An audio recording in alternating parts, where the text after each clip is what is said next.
this is Selena and welcome to another card making video. Today we're gonna make an Infinity Shaker card using the new release from Scrappy Tales Crafts. So for my card I'll be using two of the new product, which is the Russian Christmas Village and the Bold Christmas Sentiments, which is hot foil plate, also everyday borders, slimline dies to create the snow. So let's get started. I have here the plates. You can separate them. I have them together.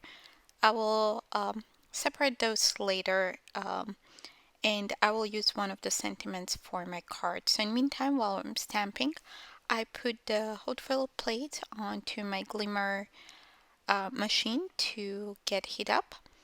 And once we have stamped the images, we're gonna go to the foiling.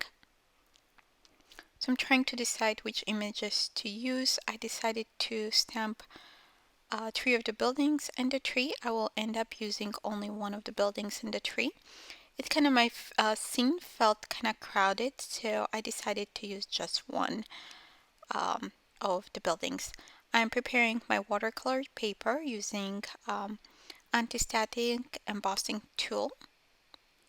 And then I will be stamping with Versa Clear Nocturne ink, and I will emboss with ultra fine clear embossing powder. I'm using my Misty tool here so I can stamp all the images at once. I'm just pressing to making sure that we have good impression. I'll repeat it one more time. This time I repeat the stamping using the Versavine Onyx Black ink pad. I'll add a little more to that building on top. I think that looks good.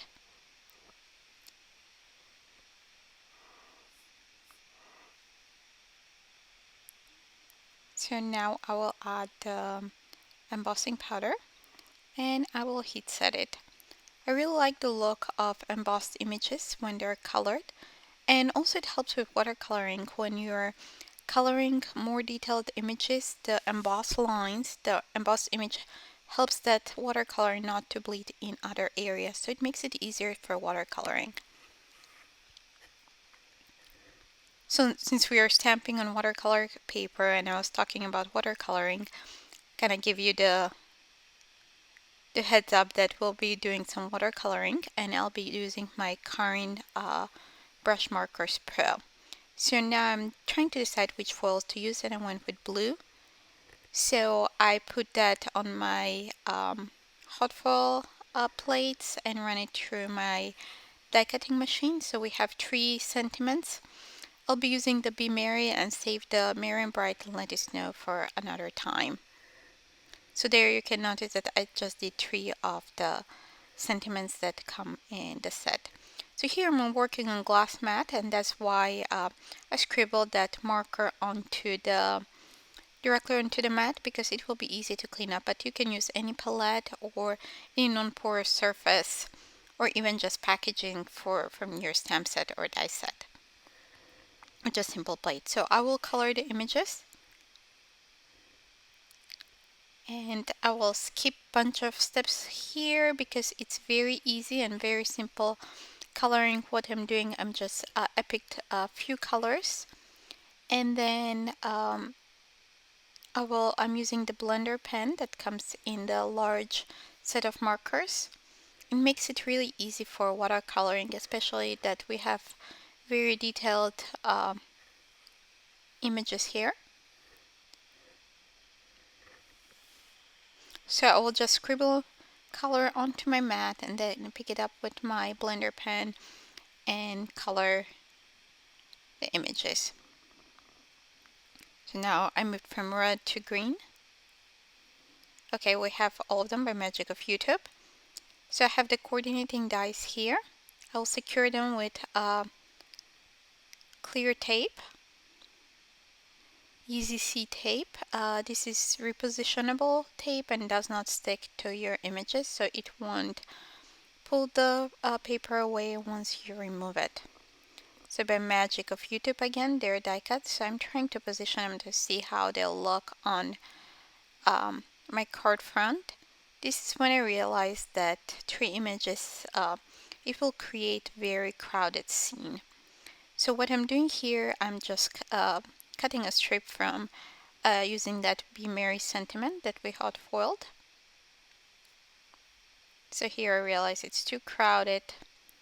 I'll put the images away, and I have another piece of white cardstock, and we're gonna do some ink blending to create that background. I decided to go with pink hues, and I'm using distress oxides to do that. I'm using spun sugar, worn lipstick, and picked raspberry. So I'm starting with the lightest. I'll cover almost the entire panel. Then I'll go with the darkest on top, then with the medium hue in the middle, and again apply that lightest color. Just ink blending those in the middle. I really like using non-traditional colors for my Christmas cards.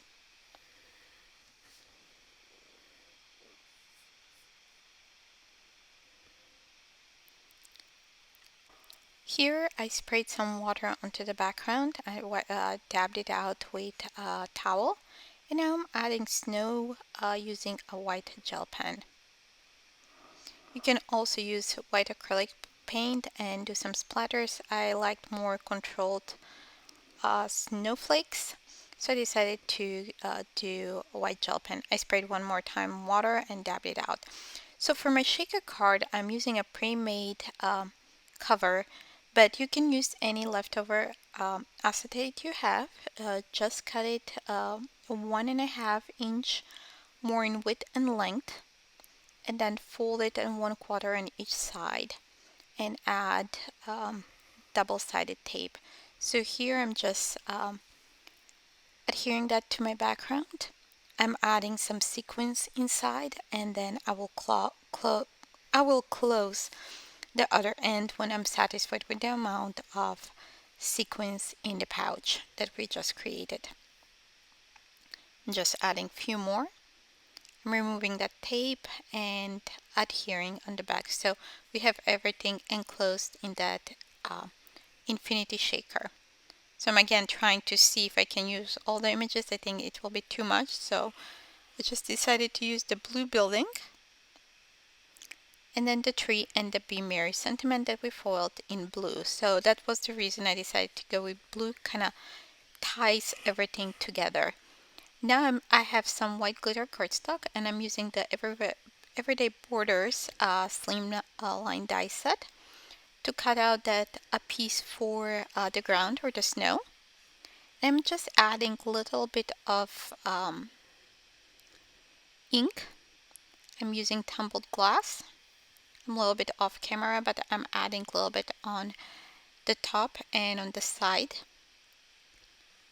to not just be very kind of bright white glitter paper, to have a little bit of hue so it kind of blends together with the whole scene. I'm adding adhesive on the back, adding it on the bottom of the card.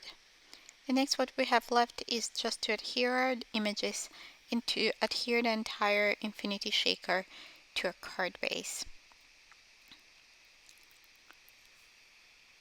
So I'm just adding some strong adhesive. I'm adding strong tape, but the areas that are touching that glitter paper, the tape adhesive doesn't really stick to it. So I'm using for those areas the liquid glue.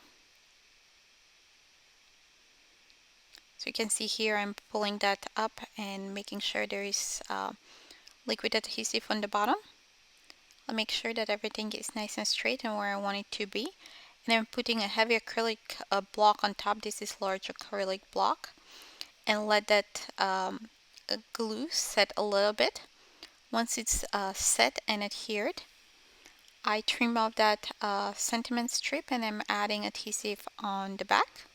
And I'll just adhere it to a top folding white note card. So with that, our card is finished. So let's take another closer look at the card. You can see the sequins going up and down, and it's so much fun. Thank you so much for stopping by. If you like this video, please give me a thumbs up. And don't forget to subscribe to my YouTube channel. Also, please visit my blog for more ideas and more inspirations. Thanks for watching. Bye!